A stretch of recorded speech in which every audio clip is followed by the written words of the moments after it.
Hello students. Chapter 8 चल रहा था, इंट्रोडक्शन टू ट्रिग्नोमेट्री। ये लेक्चर नंबर 9 होगा। ठीक है, क्लास 10th फॉलो की जा रही है, सब्जेक्ट है मैथ्स। मेरा नाम है प्रशांत कुमार पांडे, आप लोग देख रहे हैं मैथ्स वर्ल्ड एजुकेशन। राइट है। तो देखो, इससे जो पहले वाला लेक्चर था यानी लेक्चर 8 जो था, उस पे हमने क्वेश्चन 1 से लेके क्वेश्चन नंबर 8 तक हम लोग कंप्लीट कर चुके हैं। यानी कि अब तक हमारा 1 से लेके 8 तक, अब बचा question number 10 and question number 11। ये दो कंप्लीट करेंगे आज के वीडियो में। उससे पहले एक छोटा सा अपडेट दे दूं आप लोगों को कि भाई प्लीज, आप प्रैक्टिस पेपर अगर चाहते हैं, आप पीडीएफ चाहते हैं, तो व्हाट्सएप ग्रुप को जरूर से जरूर ज्वाइन करें। लिंक नीचे डिस्क्रिप्शन में दिया हुआ है। वहां पे व्हाट्सएप ग्रुप पे आपको क्या मिलेगी ना, आप डायरेक्टली कनेक्ट होकर मेरे से सवाल पूछ सकते हैं। और अगर आपको पीडीएफ वगैरह स्टोर चाहिए, जैसे कि आपको 2 महीने के बाद चाहिए पीडीएफ वगैरह, तो क्या होता है, ग्रुप व्हाट्सएप ग्रुप में बहुत सारे चैट हो जाते हैं, इससे वो बहुत पीछे चला जाता है। तो आप इसके लिए व्हाट्सएप चैनल को ज्वाइन कर लेना। ठीक है, व्हाट्सएप चैनल भी है, आप व्हाट्सएप चैनल को भी ज्वाइन करना। उससे क्या होगा कि आपको सारे स्टोर्ड मिलेंगे, तो सारा कुछ वहीं मिल जाएगा। ठीक है, नोट्स और लिंक्स। ठीक है, तो प्लीज वहां पे एक बार जरूर डिस्क्रिप्शन बॉक्स चेक करो। ठीक है, चेक करना चाहो सीखो। ठीक है, आज हम लोग पढ़ेंगे क्वेश्चन नंबर 10। क्वेश्चन नंबर 10 को डील करेंगे, और क्वेश्चन नंबर 10 के बाद क्वेश्चन नंबर 11 को डील करेंगे। ये दो क्वेश्चन आज हमारा टारगेट है। ठीक है, तो चलो स्टार्ट करते हैं क्वेश्चन नंबर 10 से। तो क्वेश्चन नंबर इस आगे बढ़ते हैं। देखो क्वेश्चन नंबर 10 क्या कह रही है। ठीक है, क्वेश्चन नंबर 10 थोड़ा सा मजेदार क्वेश्चन है, और ये क्वेश्चन जो है ना, इससे जो पहले का एग्जाम्पल है, एग्जाम्पल नंबर 5, ठीक है, आप उसको जरूर से जरूर देखो। ये उसी क्वेश्चन पे बेस्ड है, वो उसी एग्जाम्पल पे बेस्ड है ये क्वेश्चन है। ठीक है, तो अगर आप उसे देख रहे होंगे तो आप इसको समझने में ज्यादा दिक्कत नहीं होगा। तो मेक श्योर आप एग्जाम्पल नंबर 5 जो है ट्रिग्नोमेट्री का, उसको जरूर से जरूर देखना। ठीक है, अब बढ़ते हैं इस क्वेश्चन में। इस क्वेश्चन में क्या कह रहा है कि एक ट्राइंगल है पी क्यू आर, जिसमें राइट एंगल है। अगर राइट एंगल बोला तो बीच में कौन सा है, क्यू, तो क्यू पे ही होगा, और क्वेश्चन पे क्यू ही दिया हुआ है। तो देखो अभी से प्रैक्टिस कर लो कि बीच में जो होगा वही राइट एंगल बनेगा। राइट, तो क्यू पे क्या है, राइट एंगल है। तो पहले बना दो पी क्यू आर, एक ट्राइंगल बना। ठीक है, ये बना हमारा ट्राइंगल पी क्यू आर। अच्छा, एक सवाल आ रहा था, भैया क्या ट्राइंगल, राइट एंगल ट्राइंगल इसी तरह बनता है? अरे नहीं भाई, राइट एंगल ट्राइंगल तुम ऐसे ही बनाओ ना, कोई दिक्कत नहीं है। ये भी तुम्हारा राइट ही एंगल ट्राइंगल है, कोई दिक्कत नहीं होगा। ये भी है राइट एंगल ट्राइंगल।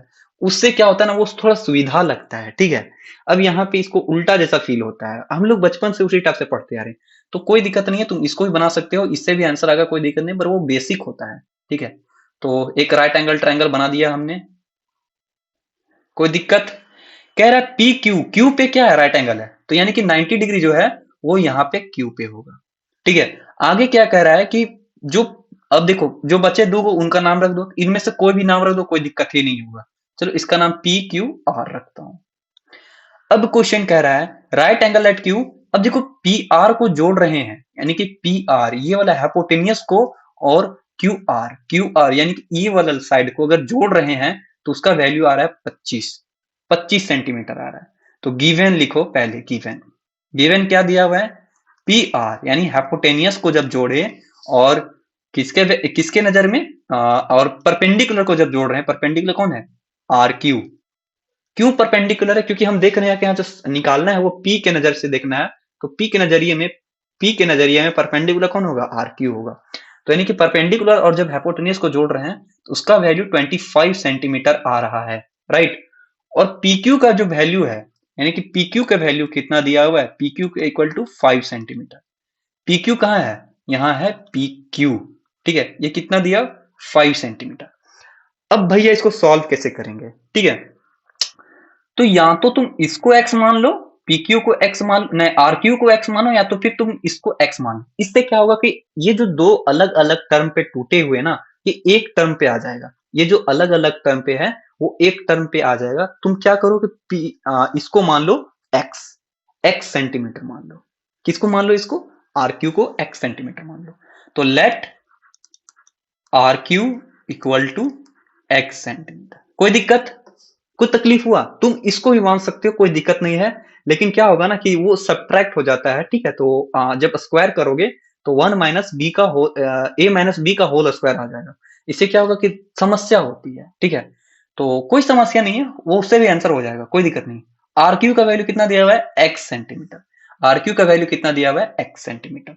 अब आगे क्या करो कि इस RQ का वैल्यू यहां पुट कर दो, इस RQ का वैल्यू यहां पुट कर दो, तो PR का वैल्यू कितना हो जाएगा, PR का वैल्यू कितना हो जाएगा, RQ का वैल्यू जब x रखोगे तो 25 माइनस एक्स, 25 माइनस एक्स हो गया। तो देखो जरा तुम अब नोटिस करोगे कि सब कुछ ना कुछ किसमें आ गया है, x में आ गया है, 2x में आ गया, एक इसमें। तो अब जब सॉल्व करेंगे तो x का वैल्यू निकल जाएगा। अब देखो PR का वैल्यू कितना मिल गया हमें, 25 माइनस एक्स, यानी कि PR का वैल्यू में कितना बचा, 25 में जब x को घटा देंगे तो कितना आ जाएगा, वो हो जाएगा PR का वैल्यू। अब बताओ क्या हम यहाँ पे पाइथागोरस थ्योरम अप्लाई कर सकते हैं, हाँ या ना, तो आंसर आएगा यस। तो लिखो बाय अप्लाइंग पाइथागोरस थ्योरम, जब पाइथागोरस थ्योरम अप्लाई करेंगे तो PR का जो स्क्वायर होगा, PR का जो स्क्वायर होगा वो बाकी दो के स्क्वायर के सम के बराबर होगा, यानी QR के स्क्वायर प्लस QP का स्क्वायर, ये दो के सम के स्क्वायर के बराबर होगा, किसका, हाइपोटेन्यूस का स्क्वायर। अब बताओ PR का स्क्वायर कितना होगा, 25 माइनस एक्स, कितना होगा 25 माइनस एक्स, 25 माइनस एक्स का whole square, right, equal to QP कितना होगा, देखो QP देखो QP कितना होगा, तो हम लोग QP देखेंगे तो हो जाएगा 5 का स्क्वायर, नहीं सॉरी ये R है, सॉरी, तो QR का वैल्यू कितना हो जाएगा x, तो x का स्क्वायर, कोई दिक्कत। अब तक QP कितनी होगी, तो QP होगा 5 का स्क्वायर, ये हो जाएगा। अब इसको हम लोग को ब्रेक कर दो, ठीक है, इसको क्या करो कि ब्रेक कर दो। अब जैसे ही ब्रेक करेंगे तो ए स्क्वायर माइनस बी स्क्वायर के फॉर्म में टूटेगा, ठीक है, तो 25 का स्क्वायर ए स्क्वायर प्लस बी स्क्वायर, तो बी स्क्वायर कितना है x square, plus minus 2ab ना, माइनस 2ab, तो 2 into 25 into x equal to x square minus plus 5 का स्क्वायर, ठीक है। अब एक बात बताओ, ठीक है, क्या ये एक्स स्क्वायर और ये एक्स स्क्वायर कैंसिल होगा, तो आंसर आएगा बिल्कुल सही। तो देखो यहाँ 50x हो जाएगा, ठीक है, ये 25 को 2 से मल्टीप्लाई करेंगे तो 50 हो जाएगा, ठीक है, तो क्या आ गया 25 स्क्वायर माइनस 20। अब देखो इसको जब मल्टीप्लाइड करेंगे तो कितना आ जाएगा 50x, कितना हो जाएगा 50x इक्वल टू 5 का स्क्वायर 25, 5 का स्क्वायर 25। अब एक काम करो कि x इस वाले टर्म को इधर भेज दो, x वाले टर्म को इधर भेज दो, अब इसको भेज दो इधर, तो ये जब इधर जाएगा तो 25 का स्क्वायर कितना होगा, 25 का स्क्वायर हो जाएगा 625, कितना हो जाएगा 625, और ये इधर प्लस में है तो उधर जाएगा तो माइनस में, यानी कि 25 इधर माइनस हो गया, बचेगा क्या हमारा -50, सॉरी ये माइनस इधर जाएगा तो प्लस में हो जाएगा, तो यानी कि +50 बचेगा, 50x, कोई दिक्कत, कोई दिक्कत। अब बताओ इसको जब सब्ट्रैक्ट करेंगे कितना आ जाएगा 600 आ जाएगा, कितना आएगा 600 इक्वल टू 50x। अब बताओ कि जब 50x इक्वल टू 600 आई है तो 50 को इधर डिवाइड कर देते हैं हम लोग, तो x का वैल्यू क्या आ जाएगा, x इक्वल टू हो जाएगा 12, कितना हो जाएगा 12 हो जाएगा, ऐसे डिवाइड करो 0 से 0 कैंसल, तो 12 12 पचे 60, तो 12 सेंटीमीटर x का वैल्यू, यानी कि RQ का वैल्यू आ गया, वो हो गया 12। तो बता PR का वैल्यू कितना होगा, तो PR का वैल्यू क्या है, PR equal to 25 minus x, तो x इक्वल टू 12 है, तो 12 में से 25 में से 12 घटा दो, 25 माइनस 12, तो कितना हो जाएगा 13, यानी कि हमें पता चल गया कि PR का वैल्यू अब जो 25 था, 25 माइनस एक्स था, अब वो कितना हो गया, अब वो हो गया 13 सेंटीमीटर, और RQ का वैल्यू कितना हो गया, वो हो गया 12 सेंटीमीटर, कोई दिक्कत। अब हमें जो जो पूछा है उसका वैल्यू निकाल दो। हमने क्या किया कि इन दोनों में से कोई एक का वैल्यू x मान लो, ठीक है, x मान लेने के बाद क्या होता है कि थोड़ा सा इजी कैलकुलेशन हो जाता है। जैसे ही हमने x माना, x या मानो या तुम कुछ भी मानो भाई, कोई दिक्कत नहीं है, तुम इसके जगह पे अल्फा बीटा थामा ठामा एक ऐसे ऐसे सिंबल बना दो, इसका भी नाम रख दो कुछ भी, इसका नाम रखो किंग कॉन्ग, ठीक है, अब किंग कॉन्ग यहाँ रखो, किंग कॉन्ग यहाँ पे बना दो, कोई दिक्कत नहीं है, x मानो y z कुछ भी मानो, उससे क्या होता है ना कांस्टेंट हो जाता है, एक वो वैल्यू को रखने का एक मीडियम हो जाता है। इससे क्या हुआ कि देखो जब दो वैल्यू थे, दो अलग अलग वैल्यू थे, उनका वैल्यू था इक्वेशन, अभी इसको सिंगल टर्म में बदल दिया हमने, ये पावर होता है एक्स का, एक्स से क्या होगा कि ये दोनों टर्म जो अलग अलग थे, दो अलग अलग वैल्यू थे, उनको हमने एक वैल्यू पे कन्वर्ट कर दिया। एक वैल्यू देखो, ये 25 है, ये भी x सिंगल वाले में है, ये भी सिंगल वाले में, यही पावर है x का। ठीक है, x मानना चाहिए, इससे क्या होता है कि हमें कैलकुलेशन इजी हो जाता है। तुम यहाँ बिना x माने भी कर सकते हो, आर क्यू का वैल्यू निकाल देता तो 25 माइनस आर क्यू होता पी आर, और पी आर को जब इधर स्क्वायर करते तो फिर इधर सॉल्यूशन करके वही वैल्यू आता। ठीक है, यानी कि डायरेक्टली और इनडायरेक्टली अब हमारा जो वैल्यू आ चुका है वो पी आर का वैल्यू कितना हो गया 13, आर क्यू का वैल्यू कितना हो गया 12, और क्यू आर क्यूपी का वैल्यू कितना हो गया 5। अब हम लोग यहां से निकालना स्टार्ट करते हैं। पहला पहला क्या बोला है दोस्त, पहला हमें बोला है कि साइन पी का वैल्यू निकालो, साइन पी। तो बता यहां इस, पहले बताओ साइन क्या होता है, तो होता है साइन इक्वल टू होता है पी बाई एच, होता है। सीमा पागल है, ठीक है, पी बाई एच। अब बताओ कि इस पी के नजरिए से परपेंडिकुलर कौन होगा, तो होगा आर क्यू। क्या होगा, आर क्यू। अब इस पी के नजरिए से हाइपोटेनियस क्या होगा, हाइपोटेनियस तो हर बार सेम होता है, वो होगा पी आर। क्या होगा, पी आर। ये तुम्हारा बन गया, आर क्यू का वैल्यू कितना हो गया, आर क्यू का वैल्यू हो गया 12, और पी आर का वैल्यू हो गया 30। ये तुम्हारा बना पहले का आंसर। दूसरा क्या बोला भाई, दूसरा बोला cos, cos P, cos P. इस बताओ कॉस का क्या होता है, सीमा पागल है, sine P by H, college से पागल है, बी बाई एच। एक बात बताओ, कॉस बी बाई एच, तो इस पी के नजरिए से बी क्या होगा, वो होगा क्यू पी। क्या होगा, क्यू पी। और हाइपोटेनियस क्या होगा, पी आर। और क्यूपी क्या है, तो क्यूपी कौन सा होगा, क्यूपी होगा 5 सेंटीमीटर। 5 सेंटीमीटर या 5 यूनिट बोलो, चाहे जो भी होगा, कटेगा सेंटीमीटर सेंटीमीटर तो वही वैल्यू आएगी, 5 होगा। और पी आर का वैल्यू क्या होगा, पी आर, पी आर का वैल्यू 13। तो आंसर क्या गया, 5/13। तीसरा क्या है, टेन। तो टेन का क्या बताया था, याद करने का तरीका, तो सीमा पागल है, P by H, sine P by H, college से भागल है, बी बाई एच, और टेंशन 5 बोरा, पी बाई बी।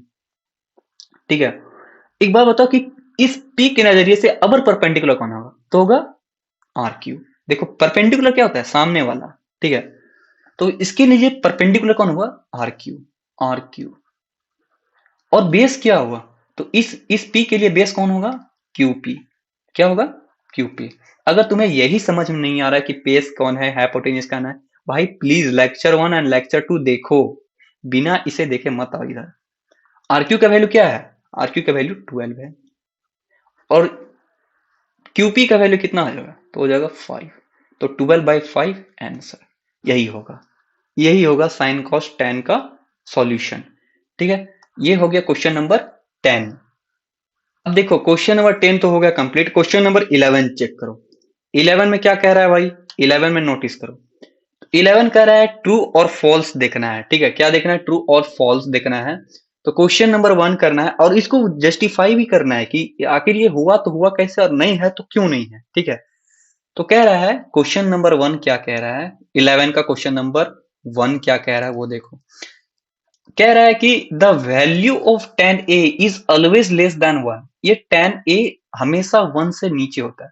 अच्छा एक बात बताओ, कोई भी नंबर वो 1 से नीचे कैसे होता है, कैसे होता है, जब भी कोई नंबर बोलेगा डिवीजन में, जब भी कोई रेशियो बोलेगा, मान लो x डिवाइडेड बाय y है, ये एक से छोटा होगा, ये पूरा संख्या एक से छोटा होगा, ये तभी पॉसिबल है, ये तभी पॉसिबल है जब x जो होगा ना वो छोटा नंबर होगा y से, यानी कि x जो है वो लेसर देन है और y ग्रेटर देन होगा, तभी तो ऐसा पॉसिबल है। लेस देन यही होगा, अगर इक्वल होगा तो 1 से इक्वल यानी कि x इक्वल टू y, और अगर ये एक 1 से ग्रेटर कैसे होगा, तो हो जाएगा x बड़ा होगा y से।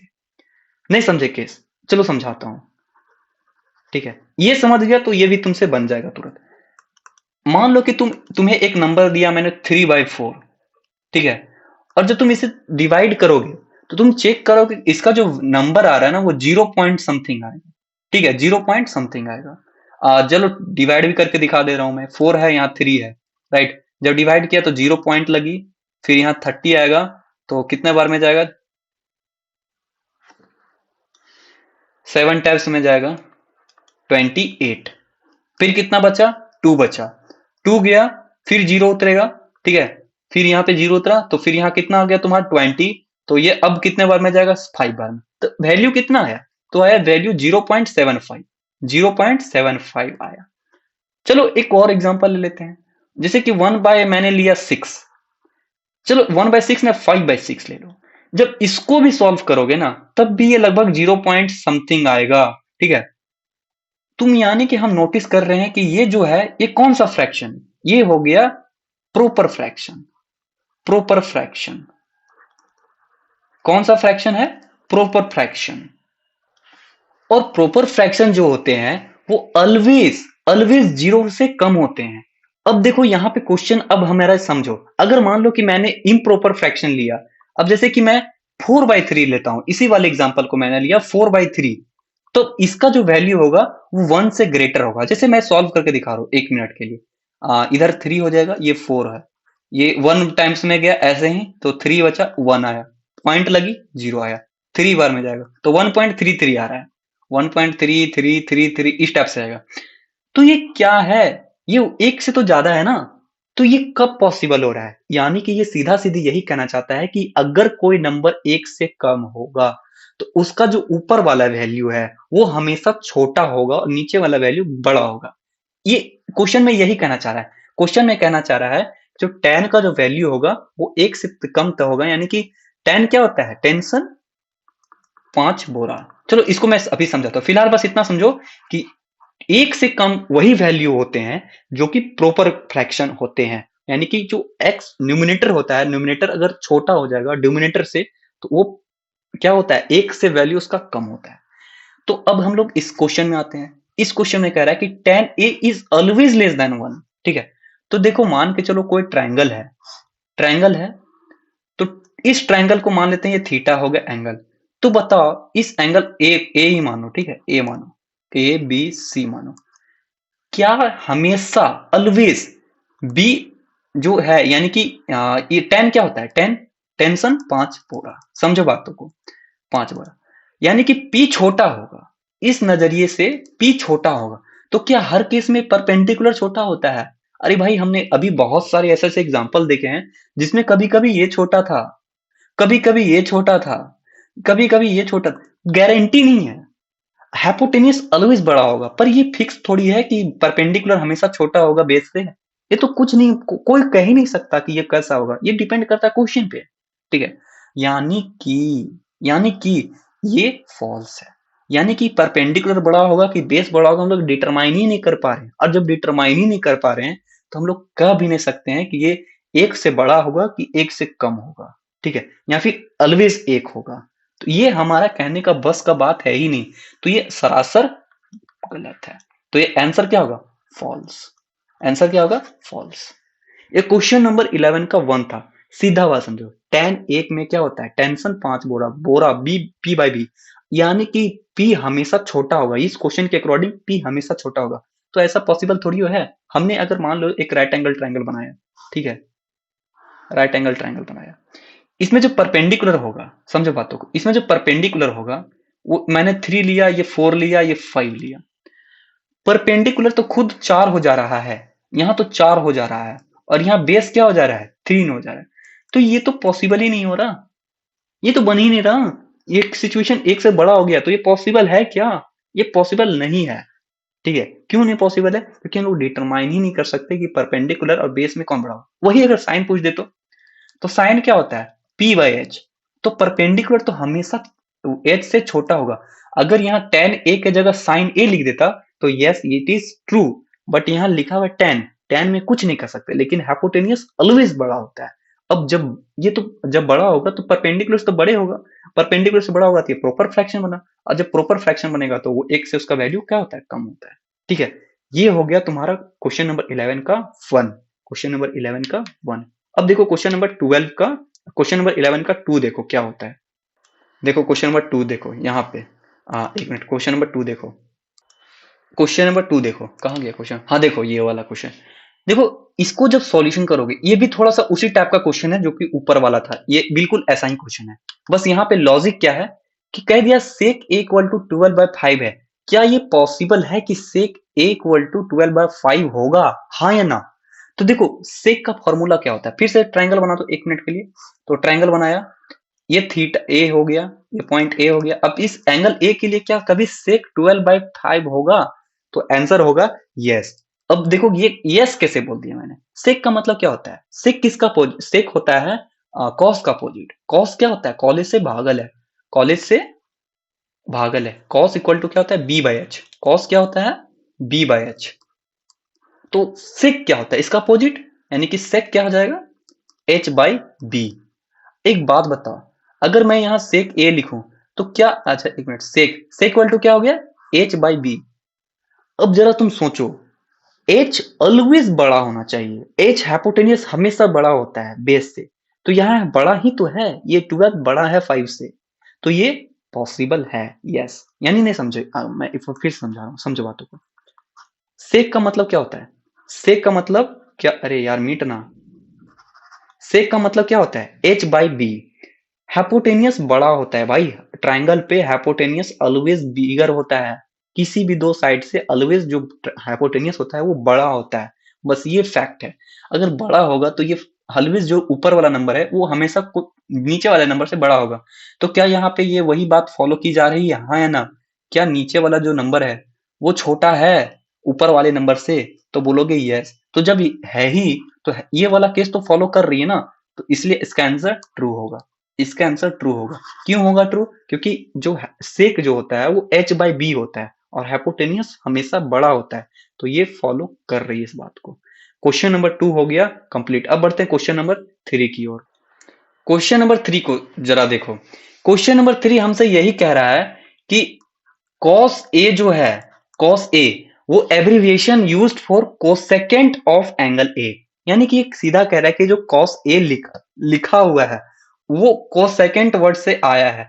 तो क्या कॉस कोसेकेंट का शॉर्ट फॉर्म है, हाँ या ना? तो आंसर है नो। तो भाई ये कॉस किसका है? तो समझो बातों को, मैं एक बार फिर से बताना चाहूंगा। टोटल 3 नाम हमें, ट्रिग्नोमेट्रिक रेशियो में टोटल कितने रेशियो होता है? साइन होता है, कॉस होता है, टैन होता है, कॉट होता है, सेक होता है और फिर कोस सेक होता है। ठीक है, ये टोटल 6 नाम दिए गए हैं। अब देखो साइन जो नाम लिया गया है वो किसका नाम से लिया गया? साइनी। हाँ, ये इसी के नाम से लिया गया है। तो इसको जब हम लोग को लगा देते हैं इसके आगे तो बनता है कोसाइनी। कोसाइनी। तीसरा हमें लिया गया टेंजेंट। टेंजेंट से, टेंजेंट से। और जब इसमें आगे को लगा देते हैं तो बन जाता है को टेंजेंट। ठीक है, पांचवा लिया गया है सेकेंड। राइट, अब जब इसमें को लगा देंगे तो हो जाएगा को सेकेंड। राइट, तो देखो साइनी से बना साइन, कोसाइन किससे बना? कॉस, कॉस बना कोसाइन से बना कॉस, टेंजेंट से बना टैन और इससे बना कॉट, सेक बना किससे? सेकेंड से, और कोसेक किससे बना? को सेकेंड से। को सेकेंड में देखो सब में 3-3 डिजिट है, लेकिन इसमें 5 डिजिट इसलिए ले गया है क्योंकि यहां अगर 3 डिजिट लेता तो ये कॉस हो जाता, कॉस कॉस सेम हो जाता, फिर यहाँ पढ़ने में दिक्कत होता, इसलिए इसको 5 डिजिट में ले लिया गया कोसेक। ठीक है, तो ये हो गए टोटल 6। तो बताओ एक बात, क्या कॉस जो है, कॉस जो है ये वाला कॉस, क्या ये कॉस कोस सेकंड से लिया गया है? तो कोस सेकंड तो भाई यहाँ पे है, कोसेक बना है कोस सेकंड। कोसेक जो है उस कोसेक किसका शॉर्ट फॉर्म है? कोस सेकंड का ना, तो कॉस कोसाइन है कॉस का। ठीक है, तो ये तो पॉसिबल नहीं है, तो ये तो ऐसे ही फॉल्स हो गया, ये हो गया फॉल्स। इसको याद रखो, साइनी से क्या बना? साइन, कोसाइनी से क्या बना? कॉस, टेंजेंट से बना टैन, को टेंजेंट से बना कॉट, सेकेंड से बना सेक और को सेकेंड से बना कोसेक। अच्छा यहाँ पे एक छोटा सा और सवाल, टेंजेंट और को सेकेंड आपको पता है सेकेंड और टेंजेंट क्या होता है सर? देखो, जब भी कोई सर्कल में कोई एक लाइन जब पास होती है एक पॉइंट से तो उसको हम लोग बोलते हैं टेंजेंट, उस लाइन को क्या बोलते हैं? टेंजेंट। लेकिन एक और लाइन जो उस सर्कल को 2 पॉइंट पे टक कट कर दे उस लाइन को बोलते हैं सेकेंड। क्लियर? ये यहां से वर्ड लिया गया है। ठीक है, ये वर्ड यहां से लिया गया है। टेंजेंट मतलब सिर्फ एक पॉइंट पे कट हुई और सेकंड मतलब 2 पॉइंट पे कट हुई, इसको बोला जाता है सेकंड, इसको बोला जाता है टेंजेंट। राइट, तो ये क्या है, कॉस ए जो है वो शॉर्ट फॉर्म है कोसेकेंट का, नो, कोसेकेंट तो कोसेक का है भाई, कोसेक का है ये। तो ये था क्वेश्चन नंबर 3। अब बढ़ते हैं क्वेश्चन नंबर 4 की ओर। क्वेश्चन नंबर 5 जो है 4 है वो क्या कह रहा है, कह रहा है कॉट ए, जब कॉट ए जो लिखा रहता है वो क्या होता है कि कॉट का और ए का प्रोडक्ट होता है। क्या ये पॉसिबल है? इससे जो लेक्चर नंबर 2 में मैंने पढ़ाया, शायद लेक्चर नंबर 3 था 2 था, एग्जैक्टली मुझे याद नहीं, लेकिन उसमें मैंने पूरा डिटेल में यही कवर किया है कि भाई कॉट ए जो है और कॉट ए और इसमें क्या अंतर है। कॉट जो होता है ना, वो समझो बातों को, जो साइन कॉस टैन कॉट, सिर्फ याद रखो मैंने साइन थीटा कॉस थीटा नहीं बोला, सिर्फ मैंने sine cot cos tan cot बोला। ये सब जो होते हैं ये डिवीजन होता है, इस साइडों का डिवीजन को हम लोग इस बोलते हैं। जैसे अगर परपेंडिकुलर हाइपोटेनियस को डिवाइड कर दिए तो उसको बोला जाएगा साइन, वही हाइपोटेनियस को और डिवाइडेड बाय परपेंडिकुलर की उसको बोला जाएगा कोसेक। जब आप इसको और इसको डिवाइड करते हैं, यानी कि परपेंडिकुलर और बेस को डिवाइड करते हैं, बनता है टैन। इसी टाइप से टोटल 6 बनते हैं। तो ये तो होता है डिवीजन। साइन मतलब क्या होता है, पी बाई बी, सीमा पागल है, पी बाई बी, ठीक है। ये हो गया तुम्हारा किसका, ये हो गया तुम्हारा, सिर्फ और सिर्फ साइन बताता है रेशियो। लेकिन अगर यहां साइन थीटा लगा दे, साइन एंगल लगा दे, तो ये एंगल स्पेसिफाई करता है कि ये जो पी बाई बी लिखा गया है वो किस एंगल को मद्देनजर रखते हुए लिखा गया। तो यहाँ पे ए लगा दिया तो एंगल अगर यहाँ पे ए होगा तो इस ए के नजरिए पे पी और बी जो होगा उसको कैलकुलेट करेगा। तो क्या ये दोनों का मल्टीप्लीकेशन है? नहीं, ये एक अलग है, ये ऑपरेटर है और ये उसका फंक्शन होता है। ये साइन ए जो है ये ऑपरेटर है और ये इसका फंक्शन होता है। अब जैसे कि मान लो कि एफ ऑफ एक्स लिखा हुआ है तो ये पूरा क्या है, एक ऑपरेटर है। लेकिन यहां जो एक्स है वो क्या है, एक फंक्शन है। वही बात होती है यहाँ पे, ये दोनों मल्टीप्लीकेशन नहीं हो रहा, ये भ्रम में मत रहना, ठीक है। तो इसका आंसर क्या होगा, इसका आंसर होगा फॉल्स, ठीक है। बढ़ते हैं क्वेश्चन नंबर 5 की ओर। क्वेश्चन नंबर 5 की ओर देखते हैं। देखो क्वेश्चन नंबर 5 क्या कह रहा है, क्वेश्चन नंबर 5 ये कह रहा है कि साइन थीटा जो है वो 4/3 दिया हुआ है। तो क्या ये साइन थीटा 4/3 कभी पॉसिबल है, यस और नो? तो एक बात बताओ, साइन थीटा क्या होता है, पहले बताओ, सॉल्यूशन कर लो। साइन थीटा क्या होता है, तो होता है सीमा पागल है, राइट। तो सीमा से क्या बना, साइन, पागल से क्या बना, पी, और एच से बना क्या, एच। एक बात बताओ, साइन का मतलब क्या होता है, पी बाई एच, साइन का मतलब क्या होता है, पी बाई एच। तो परपेंडिकुलर तो छोटा होता है हाइपोटेनियस से, लेकिन यहाँ क्या लिखा है, 4/3। यहाँ जो परपेंडिकुलर का वैल्यू है वो तो बहुत ज्यादा बड़ा दे दिया ना, समझो बातों को। परपेंडिकुलर बड़ा हो गया हाइपोटेनियस से, क्या कभी पॉसिबल है ये, क्या ये पॉसिबल है कभी? तो आंसर होगा नो। क्यों पॉसिबल नहीं? क्योंकि हाइपोटेनियस सबसे बड़ा होता है। यहाँ 4/3 में से 4 बड़ा दे दिया, यानी परपेंडिकुलर का वैल्यू बड़ा दे दिया गया। तो परपेंडिकुलर जब भी ट्रायंगल बनाते हैं, राइट एंगल ट्रायंगल, उसमें जो हाइपोटेनियस होता है सबसे बड़ा होता है। क्या ये बड़ा है? तो आंसर होगा नो। अगर वही 3/4 लिखता तो यस इट इज राइट, ठीक है। तो यही था आज का टॉपिक, ठीक है। तो ऊपर से मैं अगर नोट्स बनाना चाहते हो तो बनाओ। देखो क्वेश्चन नंबर 10 का यहाँ सॉल्यूशन लिख दिया मैंने, क्वेश्चन नंबर 11 का ये सॉल्यूशन, 11 का फर्स्ट का, 11 का सेकंड का सॉल्यूशन, 11 का थर्ड का सॉल्यूशन, 11th का फोर्थ का सॉल्यूशन जो कि फॉल्स है, और 11th का 5 का सॉल्यूशन जो कि ये भी फॉल्स है। ये क्यों फॉल्स हुआ, क्योंकि यहाँ 4/3 है और कभी भी हाइपोटेनियस छोटा नहीं होता परपेंडिकुलर से, हाइपोटेनियस बड़ा होता है, ठीक है। तो इसीलिए ये फॉल्स होगा। तो सिर्फ और सिर्फ एक ट्रू निकला और वो ये निकला, कौन वाला, ये कॉस, ये नहीं, ये हाँ ये ट्रू निकला सिर्फ। सेक एज इक्वल टू 12/5 क्यों होता है, क्योंकि यहाँ पे जो हाइपोटेनियस है वो एच ऊपर वाला है, देखो हाइपोटेनियस ऊपर वाला है, तो ये हाइपोटेनियस ऑलवेज बड़ा होता है किससे, इसमें बेस से। तो इसलिए ये ट्रू होगा, बाकी सब गलत होंगे। एक छोटा सा रिक्वेस्ट करना चाहता हूँ आप सभी से, ये एक्सरसाइज फिनिश हुआ, ठीक है। अब हम लोग बढ़ेंगे आगे trigonometric ratio of special angles, ठीक। कुछ स्पेशल एंगल होते हैं उसके बारे में अगले वीडियो में पढ़ेंगे। लेकिन एक आपसे रिक्वेस्ट है, एक आपसे रिक्वेस्ट है कि प्लीज इसको शेयर करो, दबा के शेयर करो, बोलो कि कोई है टीचर जो पढ़ाते हैं, ठीक है। लाइक मारो और हो सके तो जितनी जगह बताया मैंने उन सभी जगह पे आ जाओ, वहां पे तुमको बहुत सारी चीजें मिलेंगे आपको, ठीक है। आप क्वेश्चन भी डायरेक्टली पूछ सकते हो, आपको जो भी प्रॉब्लम होगी। सो मिलते हैं अगले वीडियो में, तब तक के लिए जय हिंद, जय भारत।